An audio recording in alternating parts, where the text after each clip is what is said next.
It was a cold evening in the city. The wind brushed against the empty streets, carrying dust and the faint sound of traffic from a distance. Inside a tall shopping complex, a security guard sat at the gate, wrapped in his old jacket. His name was Arif. Every night he worked there, keeping an eye on the doors, checking cameras, and making sure no one entered after hours. It wasn't an easy job, but it was honest work, and that was enough for him. Arif lived a simple life. He rented a small room in a narrow lane behind the market. Most of his salary went to his family back in the village. His wife and children depended on him, and even though he missed them every day, he stayed in the city to earn enough to give them a better life. He had dreams for his children. He wanted them to study, to grow up without the struggles he had faced. That night, the streets were quieter than usual. The nearby restaurants were closing, and the few lights that stayed on flickered against the cold wind. Arif poured himself a small cup of tea from his old flask and blew on it gently. As he took a sip, he noticed something strange. Someone was sitting near the gate on the ground, their head bent low, shivering slightly. He frowned and stood up, adjusting his cap. He walked closer and saw that it was an old man, maybe in his late 70s. His clothes were torn, his shoes were worn out, and his hands trembled as he held a small cloth bag close to his chest. "Baba, are you okay?" Arif asked softly. The old man looked up slowly, his eyes tired but kind. "I'm fine, son," he said weakly. "Just resting for a bit." "The cold got to me." Arif could see the man was lying to make it sound less serious. The old man looked hungry and exhausted. His face had deep wrinkles and his beard was uneven. Arif hesitated for a moment, unsure if he should get involved. It wasn't part of his duty to deal with strangers outside the gate, but something inside him didn't let him walk away. He went back to his booth and brought out his flask. "Here, have some tea," he said, pouring a cup for the old man. "It's not much, but it will warm you up." The old man smiled faintly and took the cup with both hands. He sipped slowly, closing his eyes as the warmth spread through him. "You're a kind man," he whispered. People passed by, but no one stopped. "You're the first who even asked if I was okay." Arif sat down beside him on the steps. "Where are you going this late?" he asked. The old man sighed. "I came from another town. I was looking for my son. He used to work somewhere around here, but I haven't heard from him for months. When I came to the city, I lost my wallet and phone at the bus stop. Since then, I've been walking, trying to find him, but I don't even know where to start." Arif listened quietly. The man's voice was trembling with both sadness and cold. He reminded Arif of his own father, who had passed away years ago. A man who worked hard all his life, who never asked for much but deserved so much more. "Do you remember his workplace or any number?" Arif asked. "I only remember the name of the company," the old man said, rubbing his hands together, "but I can't find it. I've been sleeping on benches for the past 2 nights. Arif looked at his watch. It was past midnight. The old man looked weak and the wind was getting harsher. He couldn't let him sleep outside in this condition. "Come sit in the guard room," Arif said. "It's small but at least warm. You can rest there for the night." The old man's eyes widened in surprise. No, I don't want to trouble you." "It's not trouble," Arif replied. "You look tired, please." He helped the old man stand and guided him to the small booth near the gate. Inside there was a wooden chair, a stool, and an old fan that didn't work anymore. Arif gave him his own extra blanket that he kept for emergencies. The old man sat down, shivering less now, and leaned back. "Thank you, son," he said softly. "You've done more for me in 5 minutes than others did all day." Arif smiled a little. "It's okay. Everyone deserves a bit of kindness." He stepped outside to lock the gate properly and then returned. The old man had fallen asleep, sitting on the chair, the blanket covering his shoulders. Arif watched him for a moment and thought about how unpredictable life could be. One day you're fine, the next day you're lost and alone in a city full of people. When morning came, the first light touched the streets, and the city began to wake up. Arif heated some leftover tea on a small electric heater and bought 2 pieces of bread from a nearby stall. When the old man woke up, he handed him breakfast. "Eat this, Baba," he said. "You need energy for the road." The old man smiled weakly. "I can't repay you, son, but I'll never forget this." "You don't need to repay me," Arif said. "Just reach your son safely." After breakfast, Arif gave him a small amount of money. Not much, but enough to buy a bus ticket or food for a few days. "Take this," he said. "It's not charity. It's just help." The old man looked at the money and shook his head. You don't have much yourself. I have enough, Arif said quietly. Please take it. The old man finally accepted, tears forming in his eyes. What's your name? Arif, he replied. Arif, the old man repeated softly. I'll remember that name. Before leaving, the old man held Arif's hands tightly. I wish the world had more people like you. You may think this is a small thing, but it's not. You reminded me that kindness still exists. Arif didn't know what to say. He just smiled and nodded. He watched as the old man walked away slowly into the morning crowd, holding his bag close. After a few minutes, he disappeared around the corner. As the day went on, Arif returned to his usual duties. He checked the gates, watched the cameras, and greeted the staff who came in. But his thoughts kept going back to the old man. He hoped he had found his son, or at least a safe place to stay. That night, when he returned to his small room, he found a message from his wife. She said their children had done well in school, and that made Arif's heart feel light. He realized that even though he couldn't do big things in life, the small good deeds he did still mattered. Days passed. The memory of the old man slowly faded into the rhythm of his everyday work, the long hours, the late nights, the short meals. Yet sometimes when he poured himself tea from his flask, he thought about that cold night and the tired eyes of the man he had helped. He never knew that this one act, done without any expectation, would soon change his life forever. A week had passed since that night. Life had gone back to its usual rhythm for Arif. The long shifts, the quiet evenings, the same cold wind blowing through the empty parking lot. He sometimes caught himself glancing at the gate, remembering the old man who had sat there. Every time he poured tea into his flask, he thought of the way the man had shivered while holding that small cup, and it made him smile softly. Arif wasn't the kind of man who helped others for attention. He just believed that kindness didn't cost much.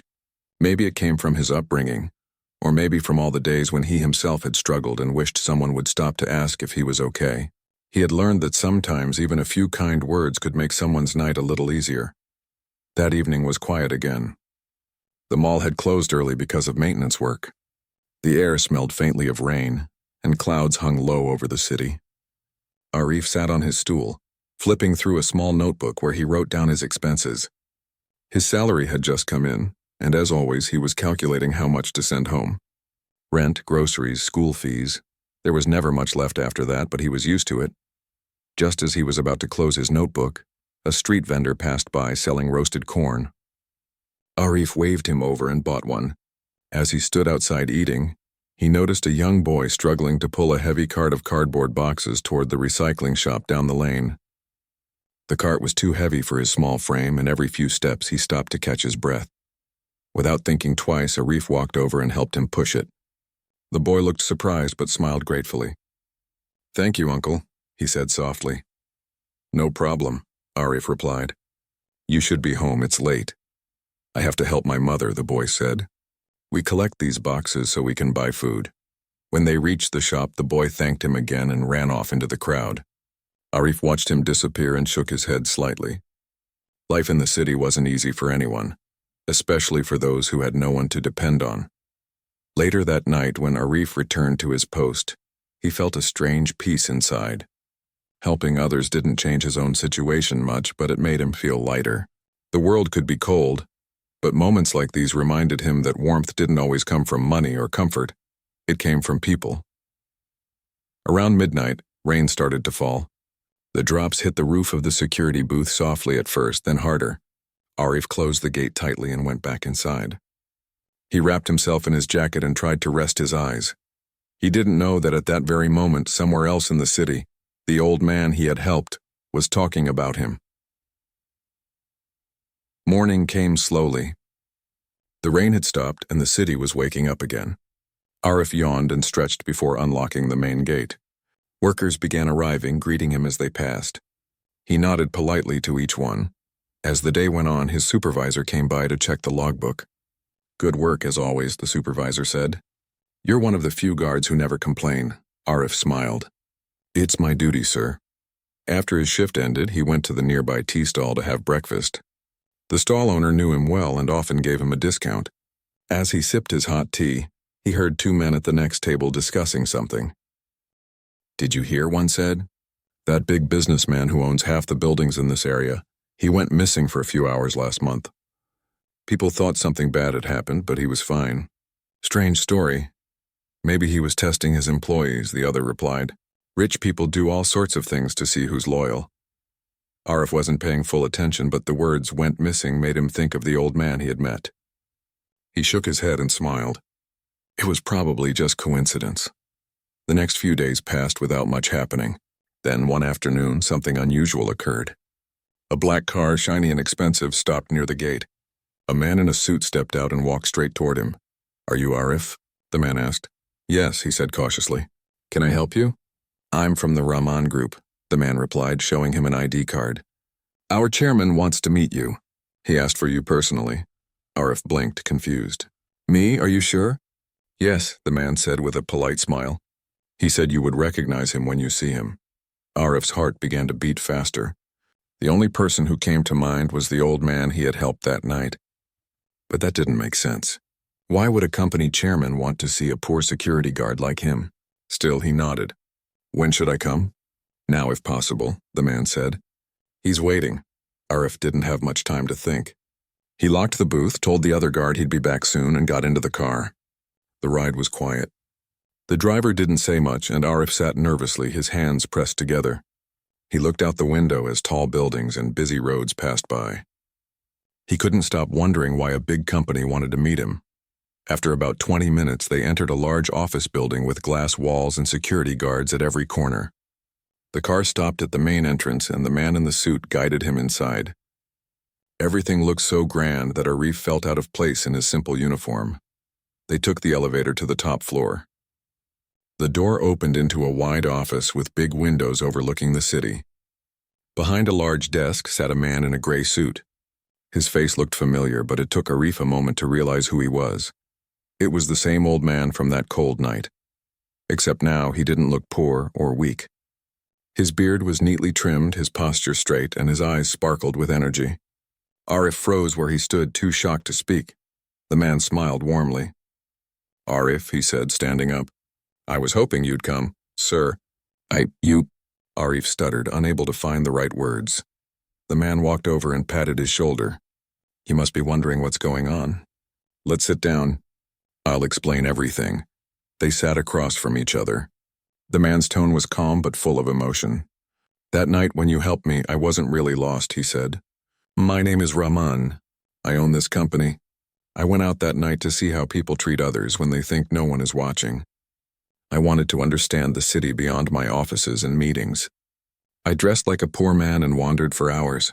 Many people saw me, but most ignored me. Some even pushed me away. Only you stopped to help. Arif's mouth went dry. You mean, that night? You were testing people? Not exactly a test, Rahman said softly. I just wanted to see the truth. And you showed me something beautiful. You helped a stranger without expecting anything. You even shared your food and your blanket. That meant more to me than anything I could buy. Arif was silent. He didn't know whether to feel proud or overwhelmed. Sir, I only did what anyone should do, he said finally. Rahman smiled. Maybe, but very few actually do it. He paused for a moment, then continued. I've been looking for you ever since that night. I asked around until I found where you worked. I wanted to thank you properly. Arif's eyes widened. There's no need, sir. You already thanked me that night. But I insist, Rahman said firmly. You deserve more than just words. I'd like to offer you a better job, with proper pay, housing, and benefits. You've earned it. Arif stared at him, speechless. He couldn't believe what he was hearing. Sir, I'm just a guard, he said softly. I don't know if I'm qualified for anything else. Rahman smiled again. You're qualified because of your heart. That's what matters most. Arif sat quietly, trying to hold back tears. For years he had worked hard, unnoticed, unappreciated. And now, out of nowhere, life had turned in a way he could never have imagined. He looked at Rahman and said, Thank you, sir. I'll never forget this, Rahman nodded. Neither will I. Outside, as Arif stepped back into the sunlight, the city didn't look the same anymore. Everything felt brighter, lighter. He had no idea that this was just the beginning of a change far bigger than he could imagine. The next morning, Arif woke up earlier than usual. He couldn't sleep much that night because his mind was filled with thoughts of what had happened. It all felt like a dream. Just a few days ago, he had been standing in the cold, guarding a locked gate, wondering how to stretch his salary till the end of the month. And now, a billionaire had offered him a job. He got ready and went to his post as usual, even though Mr. Rahman had told him to expect a call from the company's office. The streets were still quiet, and the soft light of dawn made the buildings glow faintly. He liked mornings like this, calm and peaceful. Around 10 o'clock, his phone rang. It was a new number. When he answered, a polite woman on the other side said, "Good morning, Mr. Arif. This is from Rahman Group. You're requested to report at our main office tomorrow at 9 a.m. for your joining process." Arif's hands trembled slightly. He had never been to a big corporate office before. "Thank you," he said, trying to sound calm. "I'll be there." When his shift ended that evening, he went back to his small room and started cleaning it, even though he didn't know why. Maybe it was the excitement, maybe the nervousness. He pressed his shirt carefully, polished his shoes till they looked new, and packed his few belongings neatly. He smiled at the small mirror hanging on the wall. For the first time in a long while, he felt hopeful. The next morning, he reached the tall glass building where the company's main office was located. It looked modern and grand, with guards in uniform standing at the entrance, or guards just like him. He smiled, realizing he was about to start a new chapter. At the reception, the lady greeted him warmly and handed him a visitor's pass. "Please wait, sir. Someone will guide you." A young man in a suit soon arrived and led him through the halls. Everything around him was shining: the marble floor, the lights, the people walking confidently in business clothes. He felt a bit out of place, but the thought of Mr. Rahman's kind face gave him courage. They reached a smaller office where another man introduced himself as the HR manager. "Mr. Rahman spoke very highly of you," he said with a smile. "You'll be working as a security supervisor at our head office. You'll manage the staff and handle daily reports. We'll also provide accommodation and a travel allowance." Arif listened carefully, nodding. It sounded like more than he had ever dreamed of. The manager continued, "Your honesty and kindness impressed our chairman deeply. He believes people like you make this company better." Those words stayed with Arif. For years, no one had ever said something like that to him. He had always been just another face in the crowd, someone who worked quietly in the background. Now, for the first time, he felt seen. After the meeting, he was shown his new office in a small but neat room near the main gate. He met the guards he would be supervising. Most of them were younger, and they looked at him with respect. That evening, when he sat at his new desk, he looked out through the glass window. The city lights stretched far into the distance. He thought about how one small act, sharing tea with a stranger, had led him here. As days turned into weeks, Arif got used to his new job. He learned quickly, managed his team well, and earned everyone's respect. He was kind but firm, always fair. Whenever a worker came to him with a problem, he listened patiently and tried to help. One day, he got a call from the chairman's assistant saying Mr. Rahman wanted to meet him. Arif went up to the top floor where the large office windows overlooked the entire city. Mr. Rahman greeted him warmly. "How are you settling in?" "I'm very thankful, sir," Arif said honestly. "This opportunity has changed my life." Mr. Rahman nodded. "I'm glad to hear that. But remember, it wasn't luck and it was your character. You helped a stranger when you had nothing to gain. That's rare these days." They talked for a while. Mr. Rahman asked about his family, and when he heard that Arif's children were still in the village, he offered to sponsor their education. Arif couldn't hold back his tears. "Sir, I don't know how to thank you," he said. "Just keep being who you are," Mr. Rahman replied gently.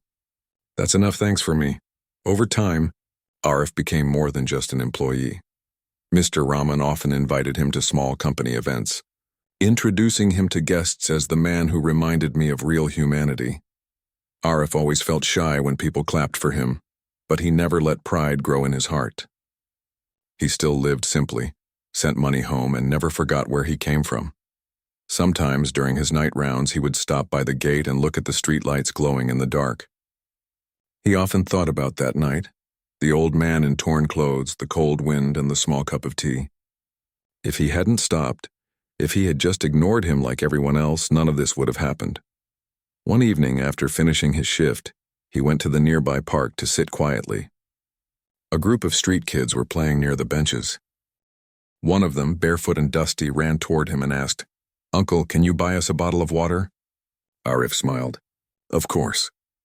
He went to a shop, bought a few bottles, and handed them over. The kids grinned and ran off laughing. As he watched them, he thought to himself, maybe kindness really is the only thing that makes life worth living. When he returned to the office, the guard at the main gate told him, "Sir, someone left this envelope for you." It had his name written in neat handwriting. Inside, there was a small handwritten note from Mr. Rahman. It read, "You may not realize it, Arif, but your kindness has inspired me too. Because of you, I've started a new initiative to help those who struggle to find shelter and food. You reminded me that business isn't only about money, it's about people. Thank you." Arif held the note for a long time. His heart felt full. He didn't need riches or fame. This letter meant more than any reward. That night, he called his wife. "Our lives are changing," he told her, "but I want us to always stay humble. Kindness brought us here, and kindness will keep us blessed." His wife's voice trembled with emotion. "We're proud of you," she said softly. After the call, Arif stood by the window watching the city lights again. The same city that once felt cold and distant now felt alive, full of hope. He realized that sometimes the smallest things, in a cup of tea, a kind word, a helping hand, could create ripples that reach farther than we ever imagine. And though his new life had just begun, Arif knew deep down that this was not just luck or fate. It was proof that what you give to the world always finds its way back to you. One way or another, months passed and Arif's new life began to settle into a rhythm. He still arrived early every morning, just as he used to, but now his uniform was cleaner, his shoes polished, and his heart lighter. His team respected him deeply. They called him Sir, but he always asked them to just call him by his name. "I was standing where you are not long ago," he'd say with a smile. "I'm no different." He treated everyone kindly, whether it was the janitor, the drivers, or the young receptionists. Whenever someone looked tired or upset, he found a way to cheer them up. He'd offer tea, share advice, or simply listen. People around him noticed that he wasn't like other supervisors. There was something peaceful about him, something that made others feel seen. Mr. Rahman also kept in touch. Sometimes, late in the evening, he would visit the security office just to talk for a few minutes. He liked hearing about Arif's simple thoughts on life. "You remind me of the man I used to be," he once said softly, "before success made me forget what really matters." One afternoon, the company organized a large charity event at one of its new projects on the edge of the city. The foundation, started by Mr. Rahman, was now helping poor families with food, clothes, and small homes. Arif was asked to help with the arrangements and oversee the volunteers. He felt honored. When the event day came, hundreds of people gathered under the big tents. Families lined up for meals.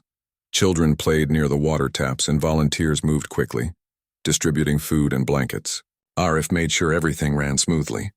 He didn't care that his clothes were getting dusty or that the sun was burning his face. Seeing the smiles on those families' faces filled him with something pure and deep. At one point, Mr. Rahman walked over to him, watching quietly. "You see all this?" he asked. "This is because of you." Arif frowned slightly. "Because of me? I don't understand, sir." "That night when you helped me," Rahman said slowly, "you reminded me what I had forgotten. I realized I had spent my whole life building wealth, but not enough moments helping others. You showed me that one small act of kindness can light a fire in others. That's how this foundation started." Arif didn't know what to say. He felt both proud and humbled at the same time. "Sir, I just did what anyone should do," he replied quietly. Rahman smiled. "That's exactly why it matters." Later that evening, when the crowd began to leave, a young mother came up to Arif. She was carrying a small child and had tears in her eyes. "Thank you," she said. "We had no food for 2 days. My son will sleep full tonight because of this." Arif smiled gently. "I'm glad you came. Take care of him." As the woman walked away, Arif's eyes filled with tears.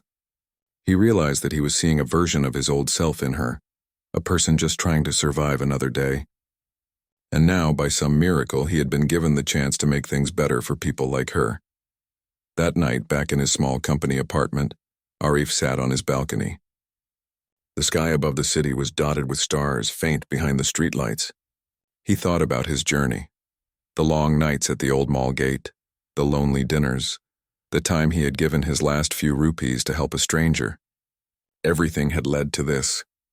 He picked up his phone and called his wife. She answered, her voice warm with joy. "The children's school sent me pictures today," she said excitedly. "They both came first in their class." Arif smiled. "That's wonderful news. Tell them I'm proud of them." "They're proud of you too," she said softly. "Everyone in the village talks about how your life changed. But you haven't changed at all." Arif looked out at the city lights. "Maybe because I know it could all disappear in a moment. I just want to stay thankful." The next morning when Arif arrived at the office, Mr. Rahman was already there, looking thoughtful. "Arif, I want to tell you something," he said as soon as he walked in. "There's a new project I'm planning, something different. I want you to be part of it." "What kind of project, sir?" Arif asked curiously. "It's a shelter program," Rahman explained. "We'll build small housing units for elderly people who have nowhere to go. Many of them are left on the streets, just like I was that night. I want you to help oversee it." Arif was stunned. "Me? But I don't have experience in big projects," Rahman smiled. "Experience can be learned. Compassion cannot. You already have what this project needs." For a moment, Arif couldn't speak. He had gone from being a simple guard to being trusted with something that would touch hundreds of lives. It was overwhelming, but he nodded with determination. "I'll do my best, sir." In the weeks that followed, Arif worked closely with the team. He visited underprivileged neighborhoods, spoke to people, and listened to their stories. Many of them reminded him of the old man he had helped that night, lonely, tired, and forgotten. He promised himself he would do everything he could to give them hope. One evening, while visiting a construction site, he saw an old man sitting near the wall, waiting patiently for leftover food from the workers. Arif walked up to him, offered him water, and sat beside him.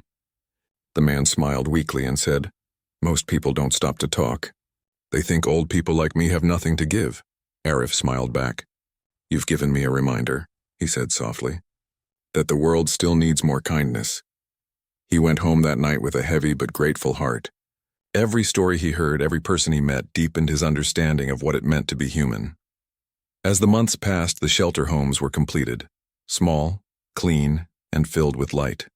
At the opening ceremony, many people gathered, including the press and city officials. Mr. Rahman stood at the front, giving a short speech about the importance of compassion and community. Then he turned toward Arif and called him up to the stage.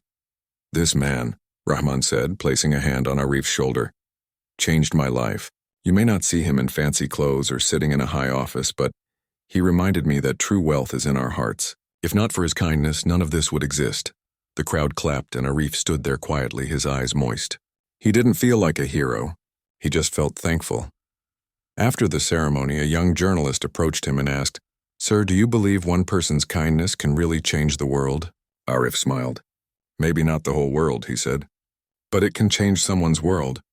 And sometimes that's enough." That night, when everything was over and the guests had gone, Arif and Mr. Rahman sat together on a bench outside the new shelter. The evening breeze was gentle and the building glowed softly under the lights. "You know," Rahman said quietly, "I never told you this, but that night when you helped me, I was going through a difficult time. I had everything, money, success, but I felt empty. You didn't just help me find warmth, you helped me find myself again." Arif looked at him, humbled. "Maybe life brought us together for a reason," he said. Rahman nodded. "I believe that." They sat in silence for a while, both lost in thought. In the distance, a few of the new residents of the shelter were laughing softly, their voices carrying through the air. Arif smiled, feeling an indescribable peace. He realized that life had given him something far greater than wealth or recognition. It had given him purpose. And as the night deepened, he looked up at the stars and whispered to himself, "Kindness always finds its way back." Years had passed since the night Arif helped the old man at the gate. Life had changed in ways he could never have imagined back then. What started as a small act of kindness had turned into a journey that touched thousands of lives. The Foundation's projects had grown across cities now. Shelters for the homeless, small schools for poor children, and free clinics were being built under the same name that started from a single spark: Hope Haven. Whenever Arif visited one of the new sites, people treated him with respect and affection. but he never allowed pride to touch his heart. He still lived simply, in the same small apartment given by the company. He still took the same bus to work and bought tea from the same street vendor who once used to save him leftover cups. Sometimes the vendor would laugh and say, "Sir, you should be drinking coffee in big hotels now." Arif always smiled. Tea tastes better when it reminds you where you came from. His wife and children had also moved to the city. They were proud of him but still teased him for refusing to buy new things. "You can afford better clothes now," his wife would say. "Why wear the same old ones?" He'd just smile. "I don't want to forget how it feels to earn something the hard way." One evening, as Arif was leaving work, Mr. Rahman called him to his office. The older man had started to look weaker lately, though his eyes still carried the same sharp kindness. "Arif, come in," he said with a smile. "I wanted to talk to you about something important." Arif sat down respectfully. "Is everything all right, sir?" Rahman nodded slowly. "Everything is fine, my friend. But I'm getting older, and I've been thinking about the future of the foundation. I want you to take care of it when I'm gone." Arif froze for a moment. "Sir, you mean me?" "Yes," Rahman said softly. "You're the only one I trust to keep its purpose pure. Others might see it as business or charity work. But you see people as people. You started this even if you don't believe it." Arif was silent. His heart was full, but his voice barely came out. "Sir, I'm just a guard who got lucky." Rahman shook his head. "No, you're a man who showed kindness when there was no reason to. That's not luck. That's character." There was a long pause between them, filled with unspoken emotion. Finally, Arif nodded. "If you believe I can do it, I'll try my best." From that day on, Arif began taking a bigger role in the foundation. He visited the shelters regularly, met the workers, and spoke to the residents. He learned how to manage accounts, plan projects, and deal with officials, things he had never done before. It wasn't easy. There were days he felt lost and nervous, but whenever he felt that way, he would think of Mr. Rahman's words and the old man he once helped. One afternoon, while walking through one of the new housing projects, Arif noticed a frail man sitting alone under a tree. He looked tired, with torn slippers and dust on his clothes. Something about the scene felt familiar. Arif walked over and offered him a bottle of water. The old man looked up, surprised. "You don't have to do that," he said weakly. Arif smiled. "I don't have to, but I want to." They talked for a while. The man said he had come to the city looking for work but hadn't eaten since morning. Arif listened quietly, feeling something deep inside. He told one of the workers to bring the man food and let him rest in the shade. As Arif watched the man eat, he remembered the cold night years ago when he had found Mr. Rahman near the gate. That one act had changed his entire life. Now maybe this man's story could change too. Later that evening, Arif went to visit Mr. Rahman at his home. The once powerful businessman was now mostly confined to his chair, though his mind was as sharp as ever. He smiled when Arif entered. "You've been busy again, haven't you?" Arif nodded. "We finished the new shelter in the North District, and today I met a poor man who reminded me of you." Rahman chuckled softly. "That's how life comes full circle, my friend." They talked for a long time about the future, about dreams, people, and what it meant to live a meaningful life. Before Arif left, Rahman took his hand and said, "Promise me you'll keep doing this even when I'm gone. Don't let success change what we started."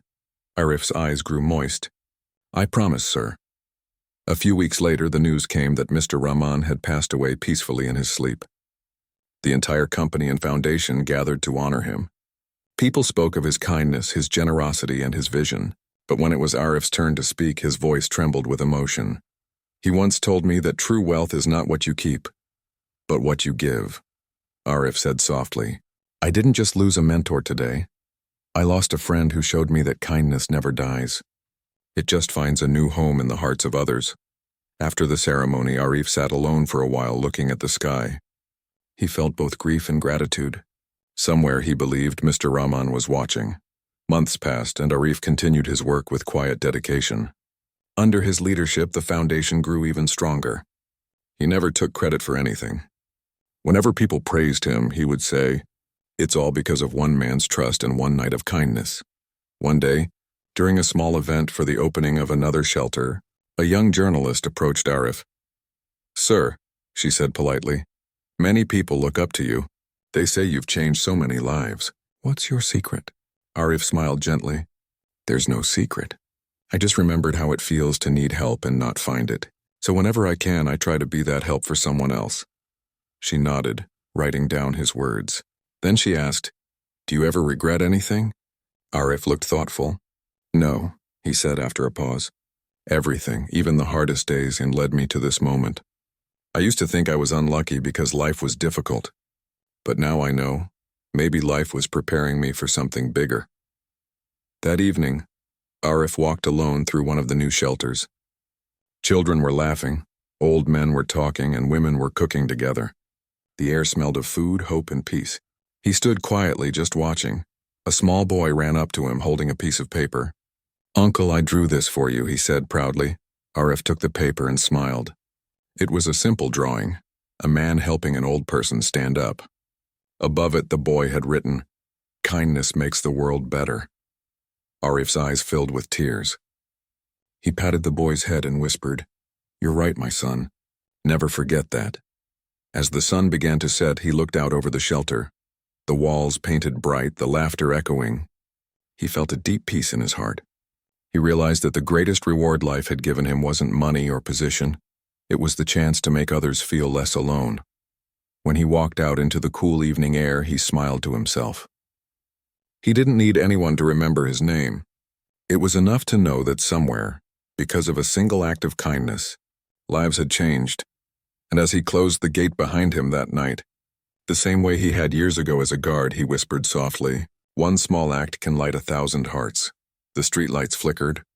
The wind blew gently, and Arif walked home. An ordinary man who had lived an extraordinary life, simply by being kind.